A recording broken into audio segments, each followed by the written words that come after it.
Buenas noches, ¿cómo están? Buenas noches, profe.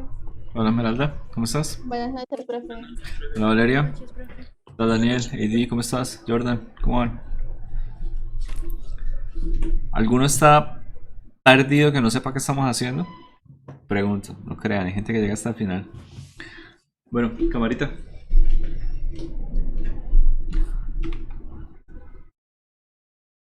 Listo. ¿Respondieron en CPS? ¿Respondieron al proyecto? ¿Lo vieron por ahí en la plataforma?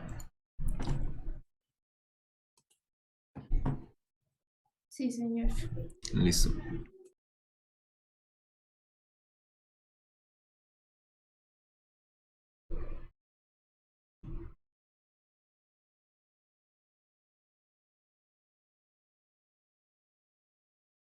Lauren, Andrés,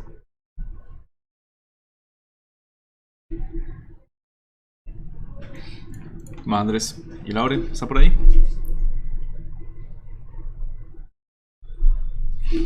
Lauren, Lauren. Bueno, muy bien. Voy a mostrarles lo que vamos a trabajar el día de hoy.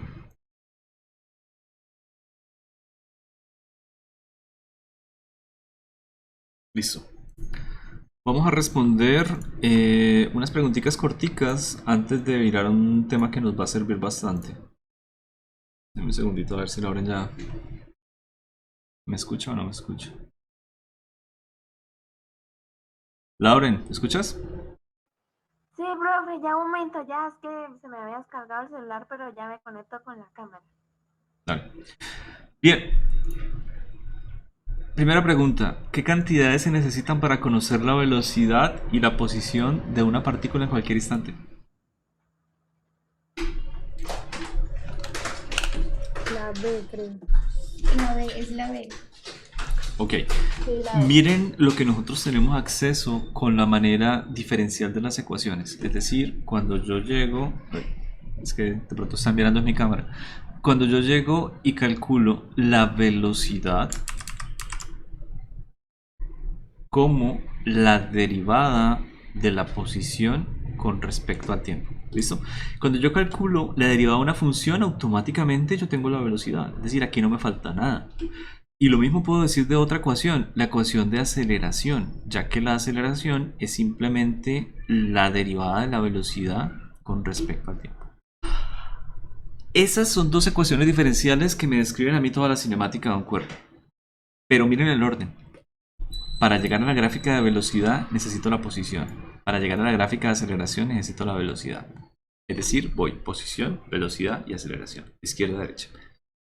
Si yo reorganizo estas ecuaciones, por ejemplo, de la derecha voy a comenzar y escribo la aceleración por el diferencial de tiempo igual al diferencial de velocidad, tengo una ecuación que ya no está de una manera muy de derivadas, pero sigue estando diferencial y puedo llegar a aprovechar e integrar a ambos lados. Este integral, de hecho, lo vamos a ver en detenimiento hoy. Para esta, que mi diferencial es el tiempo, pues sería desde cero, puede ser, hasta el tiempo que yo quiera calcular. Y esta de velocidad, desde una velocidad inicial, como vector, hasta una velocidad final. ¿Ok? ¿Qué quiere decir? Acá podemos llegar a tener la gráfica de aceleración, contratiempo. Es lo que significa esta parte de la integral. ¿Y qué me va a dar la gráfica de aceleración contratiempo? No la velocidad. Me da la velocidad final menos la velocidad inicial, es decir, el cambio de la velocidad. Si yo conozco toda la aceleración, yo necesito esta velocidad inicial. Por eso es que yo conozco la aceleración, pero necesito la velocidad en algún instante de tiempo. Si yo miro la ecuación de la izquierda, yo voy a tener velocidad por dt igual a dr. Y puedo repetir desde 0 hasta t y desde una posición inicial hasta una posición final. De nuevo, yo aquí tengo la gráfica de velocidad contra tiempo. El área bajo la curva de esa gráfica, que es la definición de integral, va a ser el cambio de la posición. Así que si yo tengo la aceleración y el valor inicial de la velocidad, perfecto, puedo tener el valor final. Y una vez la tenga, vuelvo a integrarla y obtengo el cambio de la posición, es decir, necesito la posición inicial. Por eso es que la B es la correcta. Porque yo necesito la velocidad y posición en algún instante de tiempo. Es decir, necesito conocer estos dos vectores. Y aparte, para comenzar, pues necesito el valor de la aceleración completo. ¿Listo? Eso lo vamos a hacer nosotros cuando saquemos las ecuaciones cinemáticas. Paso a paso. Bueno, pero miren, todo sale de acá. De estas dos ecuaciones. Son las ecuaciones diferenciales básicas del movimiento general. Cualquier clase de movimiento. Ok. ¿Qué opinan de la segunda? ¿Por qué es necesario hacer integrales para calcular las ecuaciones cinemáticas? Bueno, casi que ya está.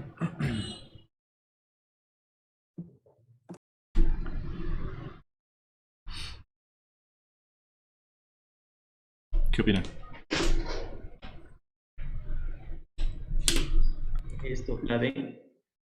Porque la velocidad, ajá, y la posición están dentro de derivadas. Muy bien. Vean, un segundito. No veo. Bueno, no veo en HD.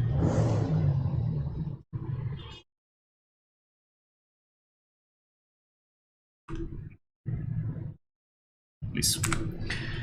¿Qué opinan de esta pregunta? ¿En cuál caso es útil aplicar las ecuaciones con tiempo inicial diferente de cero? Que era básicamente el video. La C, cuando dos objetos inician sus movimientos en tiempos diferentes. Correcto. Si yo tengo movimientos que inician en tiempos diferentes, de hecho, lo único que tengo que hacer es cambiar aquí este tiempo cero. No, ya no me gusta, por un t sub 0. Es decir, cambiar el límite de la integral en un t sub 0. Y ahora sí tengo una integral que va desde hasta t desde t sub 0. Es todo lo que yo necesito hacer. Y de ahí para abajo, pues obvio, salen unas integrales o unas ecuaciones un poquito más complicadas de lo cinemáticamente corto.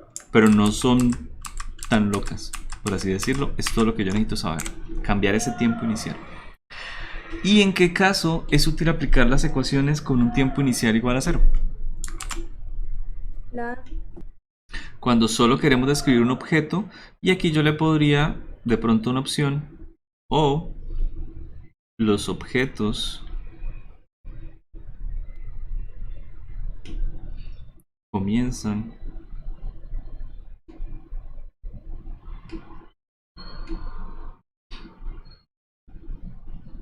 de manera simultánea.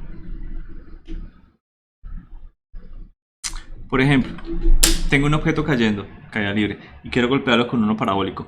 Si el objeto, yo conozco la condición inicial, cuando él sale de una altura inicial y empieza a caer, y al mismo tiempo yo lanzo mi objeto que lo va a golpear parabólicamente, me cumple la última condición.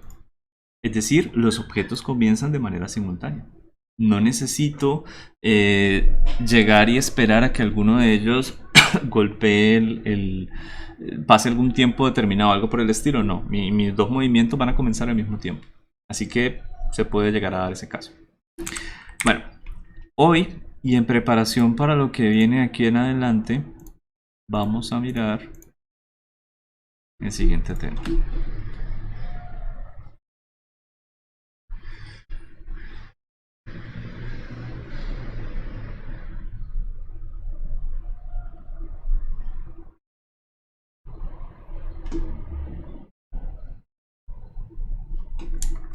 Es con doble M.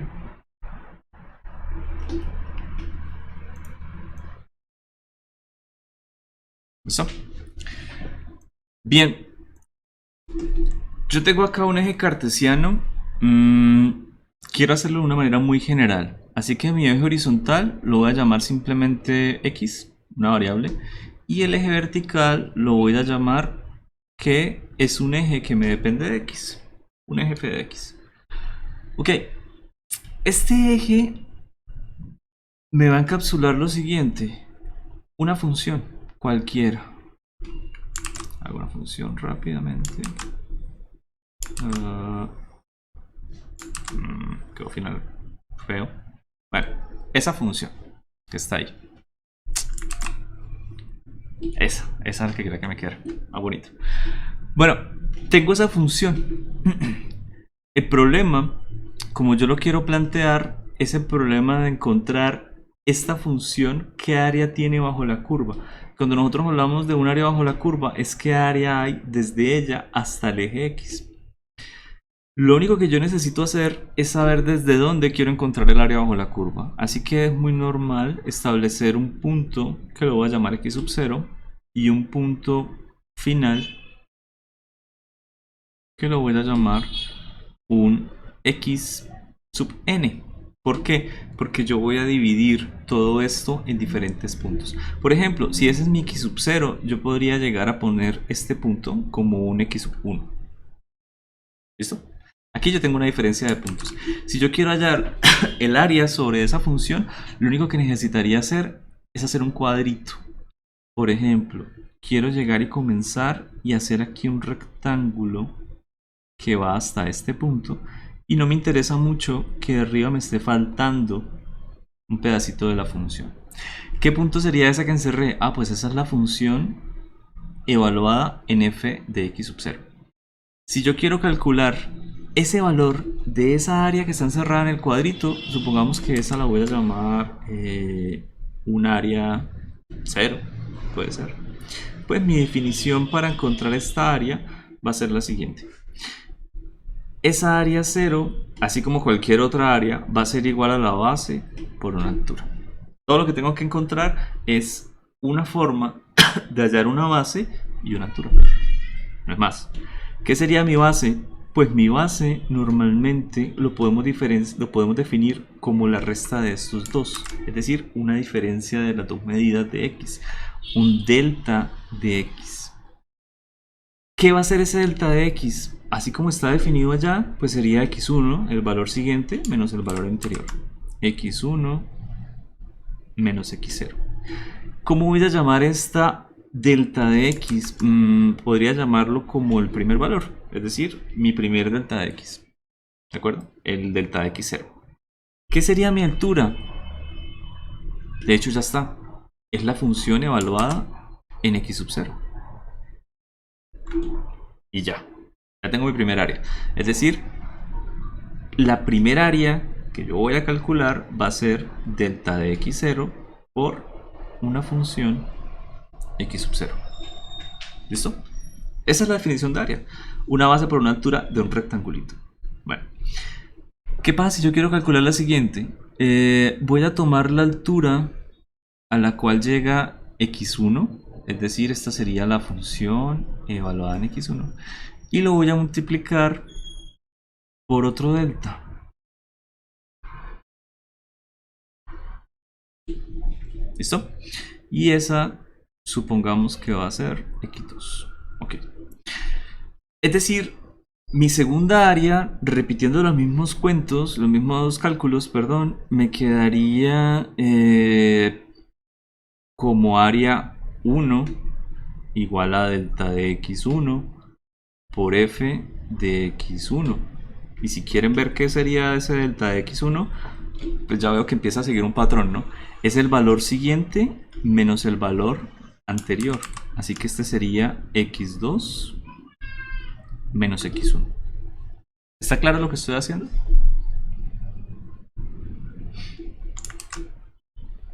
Profe, una pregunta. Señor.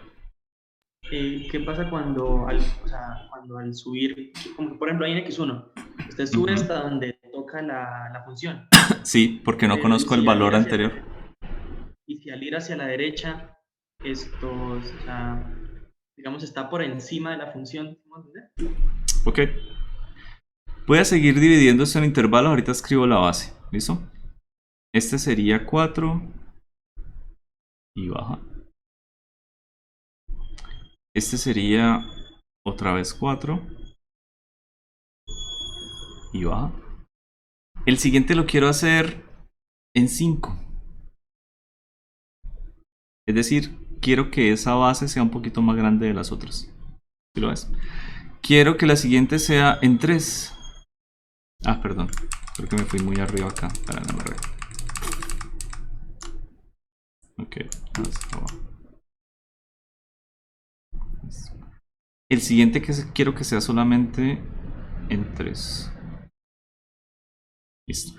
Y lo que me falte, yo quiero que sea el final. Ok. Creo que entiendo lo que quieres decir, Daniel. Mira, de esta parte de la función, aquí hay un pedazo que no me está cubriendo todo el área. Ese que me falta por llegar. Acá también me falta por llegar.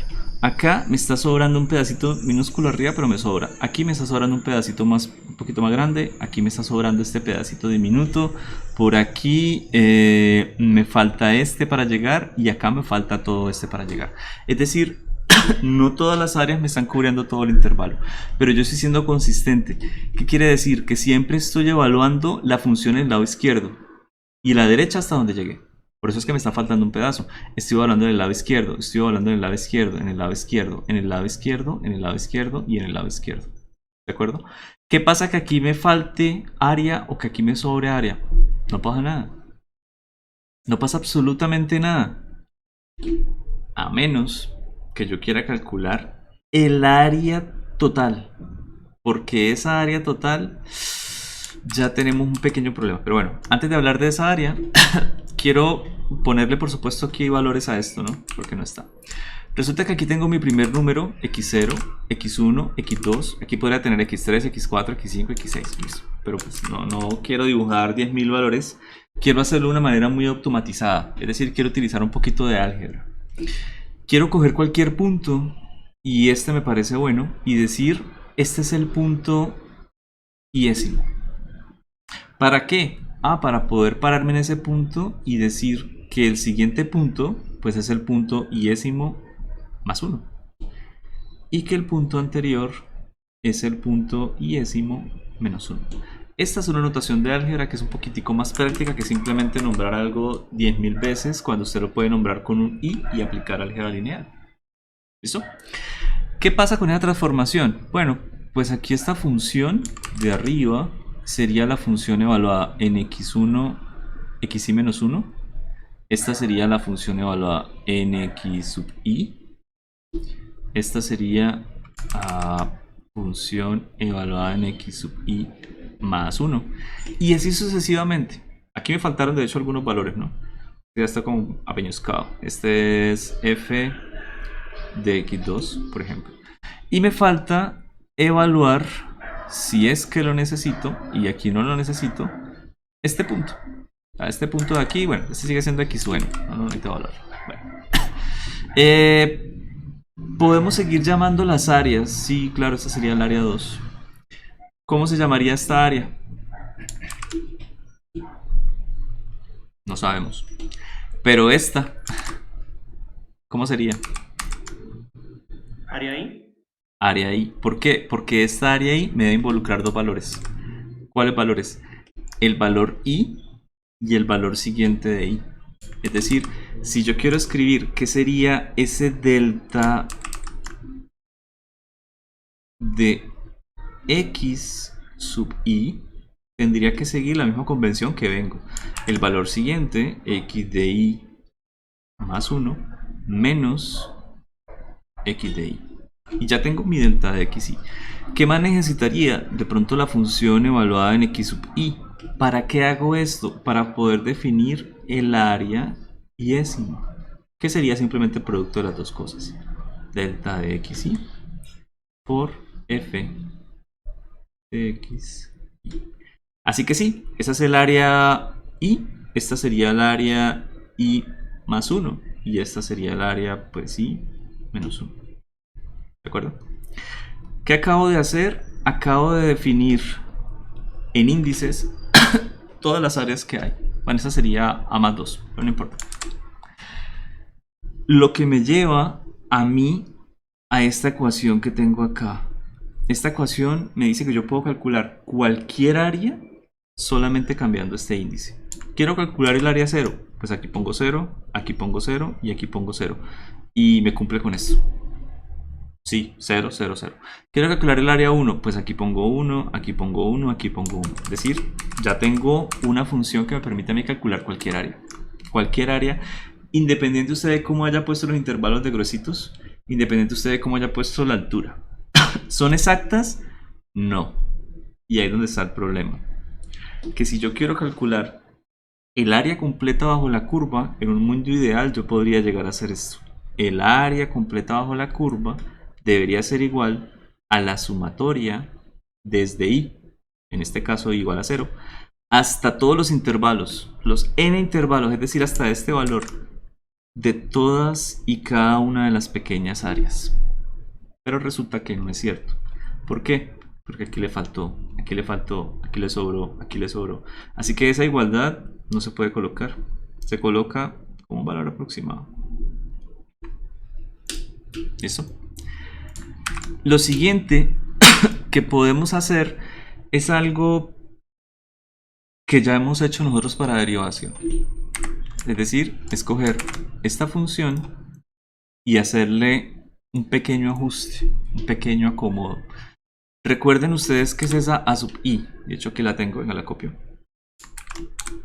Me la llevo para el otro lado. ¿Listo? Esa a sub i es el delta del valor horizontal por la función evaluada en el vertical. Yo la puedo llegar a reemplazar ahí, en la definición de área.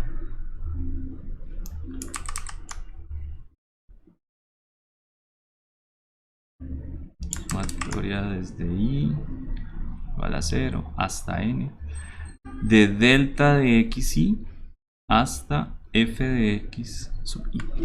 Listo.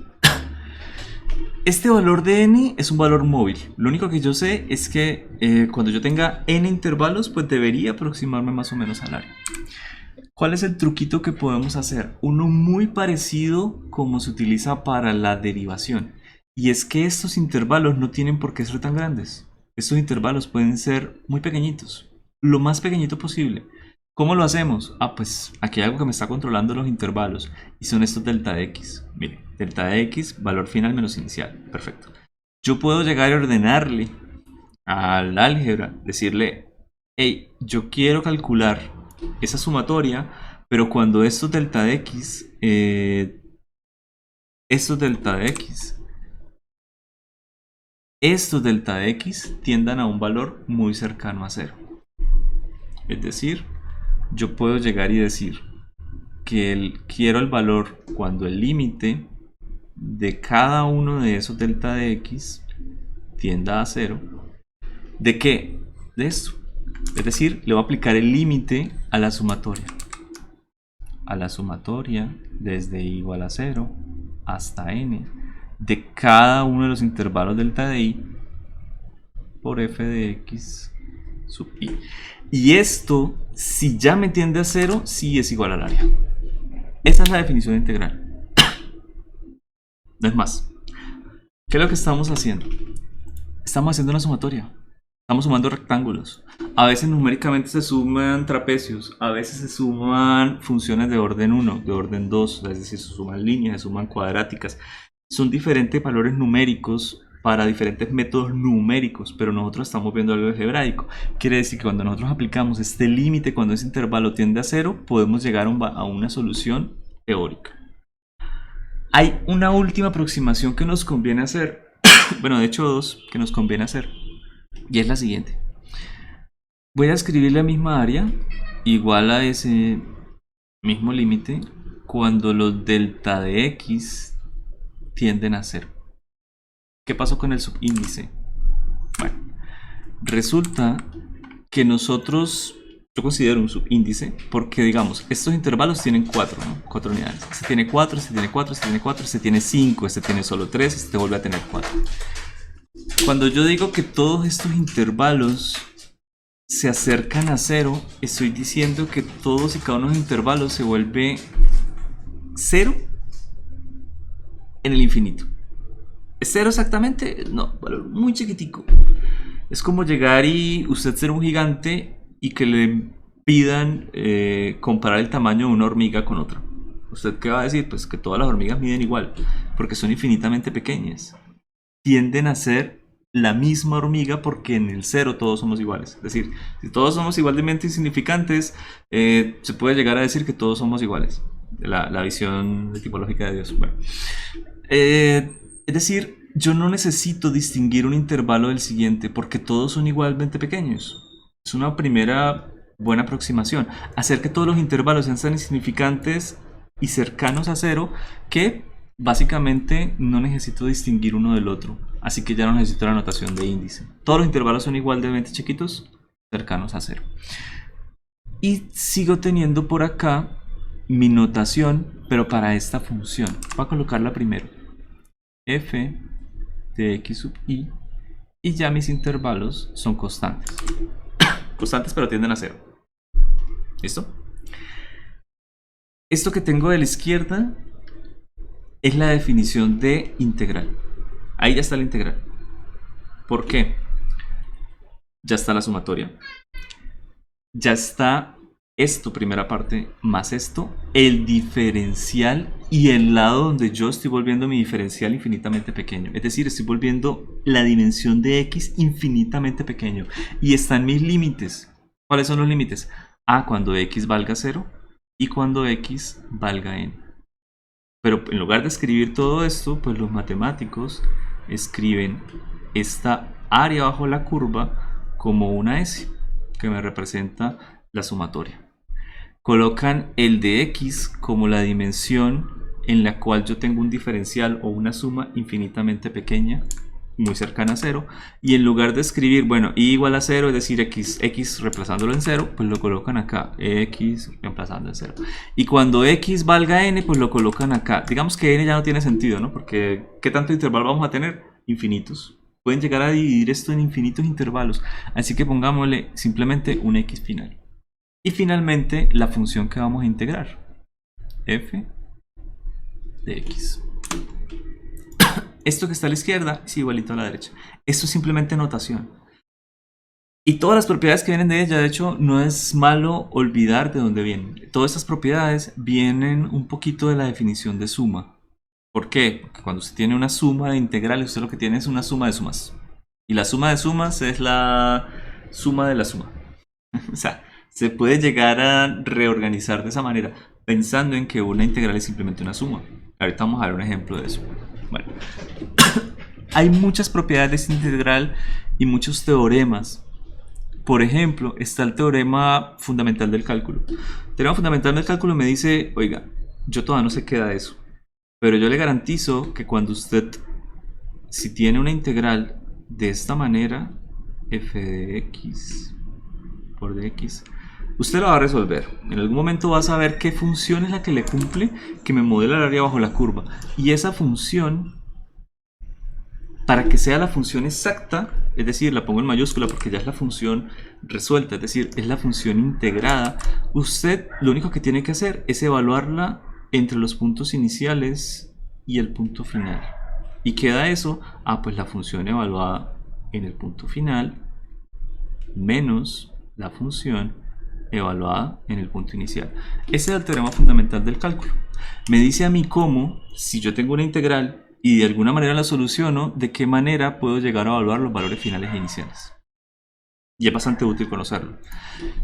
Otra cosa me dice, bueno, usted puede llegar a tener un área, o usted cree que es un área, pero podría llegar a tener una integral que no sepa usted dónde termine y dónde empiece y dónde vaya a terminar. ¿Qué pasa? Pues que usted va a tener igual su función, qué pena, integrada a lo largo de un eje, y el resultado pues va a ser la misma función de arriba, igualita, idéntica. Pero resulta que como usted no tiene límites para reemplazar, esa función podría ser más arriba de lo que usted espere o más abajo de lo que usted espere. Lo que sí es que no va a ser un desplazamiento cuadrático o un desplazamiento a la 8 o a la 9. No, es simplemente un desplazamiento constante. Esto es una familia de funciones que podrían o no ser en un área bajo la curva. Pero cuando usted le suma una constante que me cumple, que realmente pasa por la función que me describe el área bajo la curva, pues está solucionada. Mejor dicho, cuando usted tiene una función sin límites, le da la función solución más una constante. Eso es todo. ¿Ok? Y finalmente, algo bastante importante, y es este otro teorema. Supongamos que yo tengo un área que es la integral de una función que ustedes ya conocen, que es una derivada. ¿De qué? De una función. Y lo hago a lo largo de un dx. O yo derivo una integral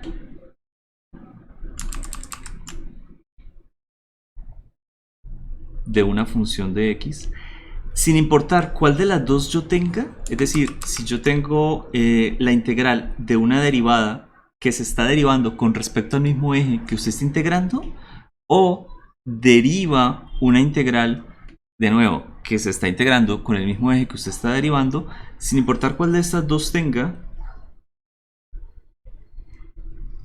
usted obtiene la función original. ¿Qué quiere decir? Que si usted una función la deriva y luego la integra, o la integra y luego la deriva, no importa el orden, va a obtener la función como si no le hubiera hecho nada. ¿Qué quiere decir? Que la derivada tiene una función inversa, y esa función inversa es la función integral. Esos son casi que 3 teoremitas básicos que me permiten a mí trabajar el resto de cosas. Lo único que yo necesito de ustedes es que ustedes sepan resolver, diría yo, 2 tipos de cálculos. Primero, yo creo que ustedes lo conocen bastante bien, ¿qué es la derivada de un polinomio? Porque aquí vienen las reglas de derivación y vienen las reglas de integración. ¿Recuerdan qué es la derivada de un polinomio?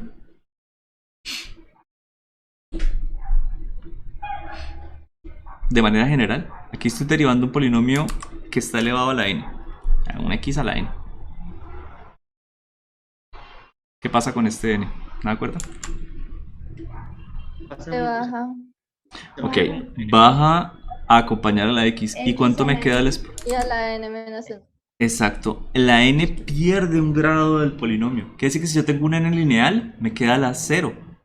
Mejor dicho, lo tengo un n a la 1, me queda a la 0, es decir, me queda una constante. Cualquier cosa que yo le eleve a la 0 me queda como constante. Ahorita lo hacemos. Bien, hagamos la prueba. Voy a tener aquí la derivada con respecto a x de, no sé, 3x a la 4. ¿Cuánto me da esa derivada? 6x a la 3. Perdón, no, 12x a la 3. 2x a Ojo, la 3. este 4 baja, ajá, multiplica el 3 y x me queda a la 3. Es decir, esto me queda 12x a la 3. ¿Listo? Bueno, ya tenemos aquí cómo derivar. También hay una regla para la integral. Es decir, cuando yo tengo una integral de un polinomio, el polinomio también sufre un cambio, pero es el cambio inverso a la que sufrió derivando. Si este polinomio derivando perdía un índice, ahora lo va a ganar. Quiere decir que su valor es n más 1. ¿Y qué pasa con esta n que antes se bajaba a multiplicar? Se va a dividir.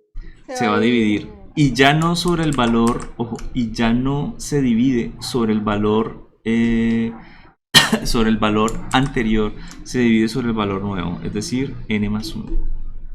¿Listo? ¿Y quieren ver que esto cumple? Pregunta, ¿están viendo la parte de abajo o no? Porque ahorita el otro grupo decía que no. Eso depende si tiene la pantalla en máximo. No, señor. ¿No se ve bien? No, no, y la tengo al máximo. Creo que no sé. De si usted la tiene, o sea, si usted tiene la pantalla maximizada, la última línea se pierde. Si no la tiene maximizada, de hecho sí se gana más visión. Es una cosa rara, pero bueno, así funciona Zoom. Ahí, mejor. Sí. Listo. Y para probar que es cierto, y de hecho comprobar ese tercero, que es en lo que más me interesa, pues sencillo, voy a integrar el resultado anterior. Es decir, voy a integrar el 12x a la 3 por dx. Y ya. ¿Qué será igual entonces? ¿Cuánto me da este 3 más 1? Porque esa es la regla, ¿no? 4, ok. Y ese 4 viene a dividir. Ese 4 baja. Y acá me queda pues el valor que yo tenía ya antes como constante, es decir, el 12. ¿Y cuánto me da 12 sobre 4? 3. X a la 4. Esta es mi función original y la derivé. Obtuve un resultado. Ese resultado lo integré. Obtuve la función original. ¿De acuerdo? Acabo de comprobar Al menos que para polinomios me cumple esto. ¿Estamos de acuerdo? ¿Quieren comprobar que se cumple para todos? Bueno, pues cojan este resultado acá e intégrenlo. Y les va a dar x a la n. Ya, lo pueden hacer también algebraicamente. Listo. Eso es todo lo que yo necesito que ustedes sepan de integrales. Bueno, de pronto en algún ejercicio les diré, búsquese la integral de seno, busquen la integral de coseno. No creo que nos vayamos a salir de polinomios y por ahí la integral de seno, no vamos a hacer nada más exótico.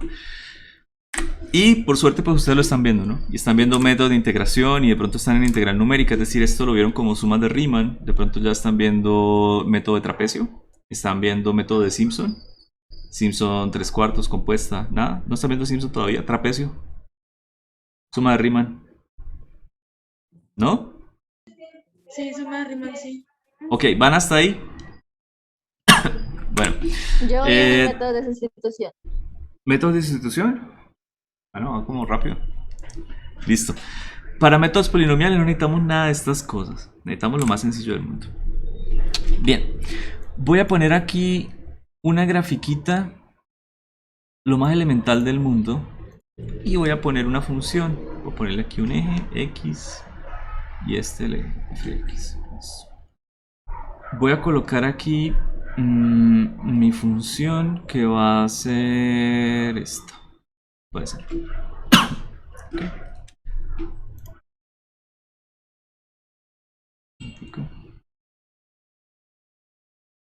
Vale. Si yo quisiera describir esta función que tengo acá, lo primero que necesito hacer es encontrar de pronto una pendiente, ¿cierto? La pendiente siempre se define como dos cosas. La gente dice, bueno, delta de y sobre delta de x. Realmente es un delta o una diferencia vertical sobre el delta horizontal. Así que aquí mi delta vertical sería el delta de la función en x sobre mi delta de x. Y lo único que tengo que mirar es dos puntos que yo pueda sacar gráficamente. Quiero sacar, por ejemplo, este punto y el punto del origen. Este punto en f de x pareciera que cruza por 3. Es decir, ese punto parece ser 3. ¿De acuerdo? Y este pareciera que cruza por 1. Parece ser 1. Listo. Sobre el recorrido que tenemos en x. Este punto en x pareciera ser 4. Y este punto pareciera ser 0. Bueno, aquí me quedaría entonces 3 menos 1, 2 sobre 4. Es decir, esta pendiente es un medio. ¿Estamos de acuerdo? Lo que quiere decir, y ese es el significado de una pendiente, que por cada valor horizontal que tú tomes, vas a avanzar solamente cierto tanto de pendiente vertical. Por ejemplo, si yo avanzo aquí 1, según esta pendiente verticalmente solo voy a avanzar un medio. Entonces si avanzo 1, y aquí de estando en 1 pasé a un medio, avanzo un medio. Si yo aquí avanzo 2, avanzo 2 sobre 2, es decir, avanzo 1 solamente. Entonces pasé de 1 a 2. Eso es lo que significa una pendiente, ¿no? Me dice qué tanto avanzas tú horizontalmente y que para cada avance horizontal le corresponde este tanto vertical. Yo puedo llegar a hacer esa pendiente, usar esa pendiente para una recta, que es la función que tengo ahí. Entonces mi función sería simplemente un medio de x y ya. Hay un problema todavía con esa función. Si yo llego y reemplazo aquí por x igual a 0, me da 0. ¿Y qué debería darme? 1. ¿Qué hago? Pues le sumo el valor de 1. Y este valor se llama el valor independiente o la constante. Y básicamente me representa el punto de corte con el eje vertical. Entonces si la función me está cortando con el eje vertical el 1, este es el valor. ¿Puedo comprobar resultados? Sí. Para 0, automáticamente esto me da 0 y me da 1. Perfecto. Para 4, bueno, 4 sobre 2 me da 2. Más 1, 3. Ya. Aunque me cumpla para 2 puntos, yo le puedo asegurar que esta función realmente me representa esta recta. ¿Estamos claros? ¿Qué opina el asistente de Dani? ¿Que sí? Creo que sí. Se apenó. Listo. Ya que tenemos esa función, les propongo lo siguiente. Calculemos el área bajo la curva pero hagámoslo gráficamente. Desde el punto que yo escogí como inicial, es decir, desde 0 hasta 4. Como somos vagos y perezosos, ¿qué figura geométrica es la que se está formando acá? Primero. Como un trapecio, una cosa ahí toda rara, ¿no? Pero podemos dividirlo al menos en dos figuras. Podemos llegar y decir, bueno, yo veo aquí dos áreas. La primera área pareciera ser esta, formada por un rectángulo, área 1. Y la segunda área pareciera ser esta, formada por una especie de triángulo, área 2. ¿Cuánto me da el área 1? Es un triángulo. Es un rectángulo, perdón. Iba a decir un triángulo. 4. 4. La base 4 y la altura 1. 4 por 1, 4. Listo. 4. Ok. Y el área 2. La base sigue siendo 4. ¿La altura? 2. 2. Pero es un triángulo, ¿no? Así que se divide sobre 2. Y esto me da de nuevo 4. Puedo llegar entonces a concluir que esta área completa es 8.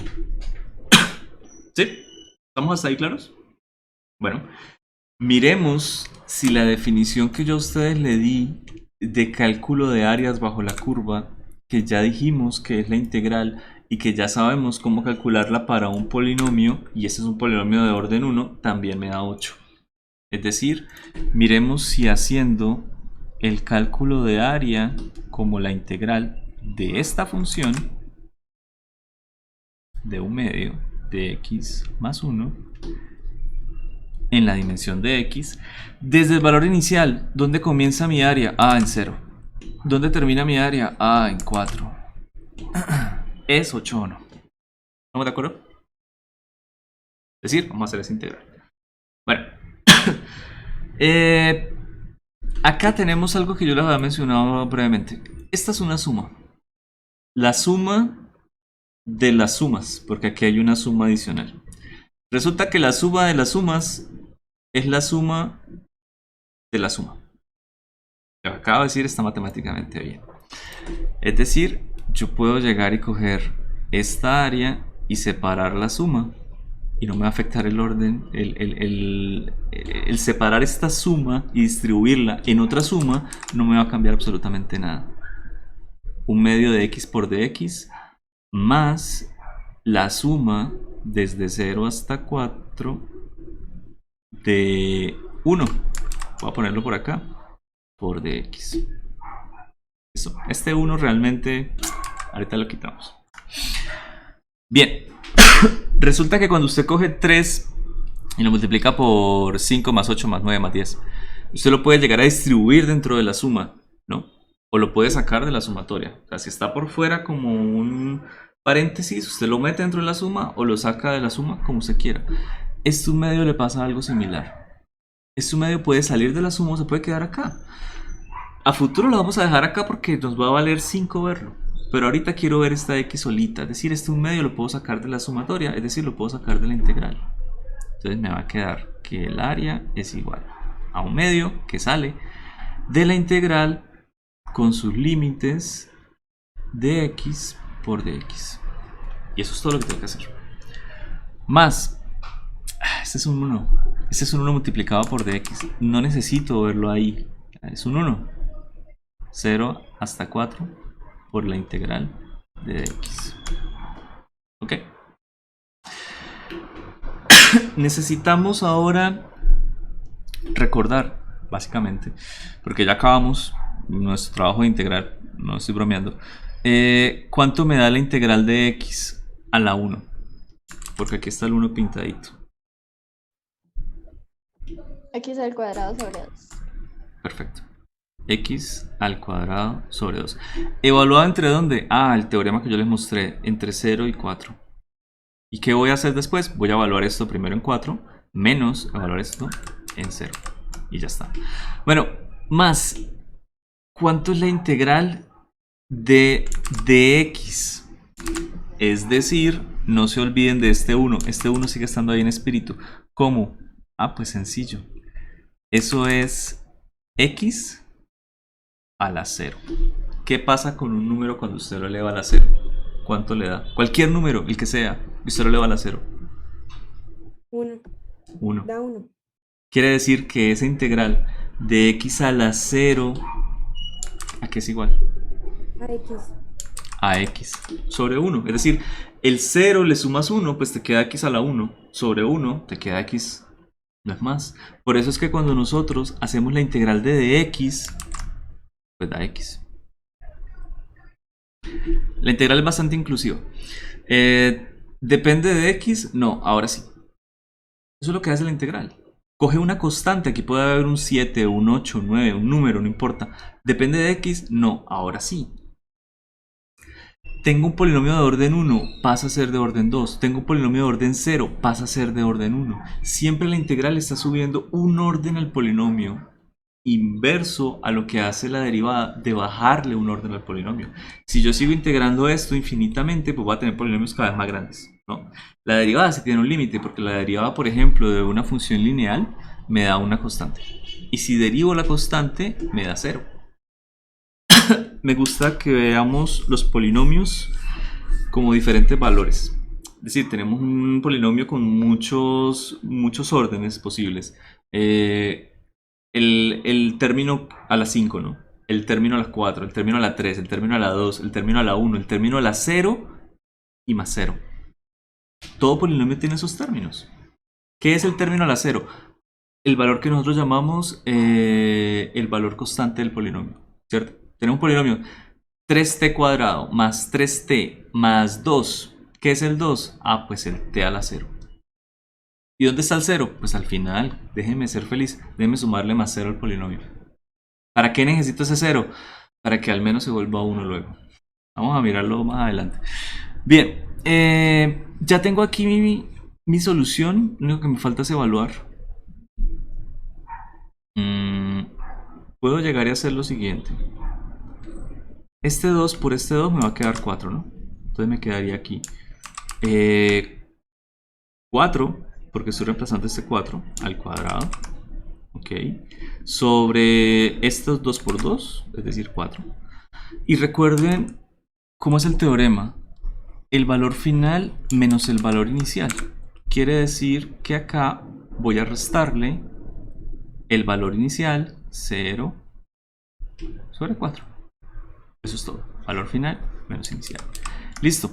Más x a la 4. Ah, perdón, x a la 4 no. Estoy evaluando. 4. Ajá. Menos 0. Ya. ¿Qué vale esto? Vale 0 y esto vale 0. ¿Estamos de acuerdo? ¿Qué pasa cuando yo tengo 4 al cuadrado? Pues tengo 4 por 4. Es decir, yo puedo eliminar el cuadrado por el 4 de abajo. ¿Y qué pasa cuando yo sumo lo que me quedó? 4 más 4 me da 8. ¿Listo? Recomprobado. Si no me creen, cojan cualquier línea recta, o si pueden hacer gráficamente el área bajo la curva de algo que sea cuadrático, cúbico, de pronto es más complicado. Escogí una línea recta, pues por facilidad, ¿no? Podemos calcular con rectángulos y con triángulos un área. Y efectivamente, gráficamente me dio 8. Y la integral de esa función, desde el límite donde yo dije aquí empieza mi cuadradito y mi triángulo y aquí termina, también me dio 8. Es decir, más sencillo no lo puedo hacer. Y es todo lo que necesito que ustedes sepan. Cómo integrar un polinomio y que la integral de ese polinomio me representa el área bajo la curva. ¿Listo? Porque vamos a ver esas áreas bajo la curva en física que representan. Es decir, la integral de la aceleración versus tiempo y la velocidad versus tiempo. Y ya está. Bueno, ¿dudas? Yo sé que algunos de ustedes están viendo estos temas en álgebra. En cálculo 1, perdón. ¿Cierto? Cálculo 2. ¿Cálculo 2? Eso. Cálculo 2 es requisito para la materia, perdón. Cálculo 2. Ah, sí. Límites, derivadas y optimización. No, ¿cómo es? Funciones, límites, derivadas, optimización son los 4 cortes de cálculo 1. ¿Todavía? ¿Sigue siendo así? Ok, está en cálculo 2. Listo. ¿Tiene alguna duda de esto? Bueno, nos vemos en la próxima clase. Vamos a usar esto que aprendimos hoy para sacar las ecuaciones cinemáticas. Aunque yo sé que ya las vieron por ahí en el video, pero vamos a volver a sacar. Bueno, gente, se cuidan. Chao, que estén bien. Chao, profe, gracias. Chao, profe. A Hasta ustedes. luego, profe, gracias. Chao, Buenas buenas noches. Hasta luego, profe. Gracias. Buenas noches. Mm.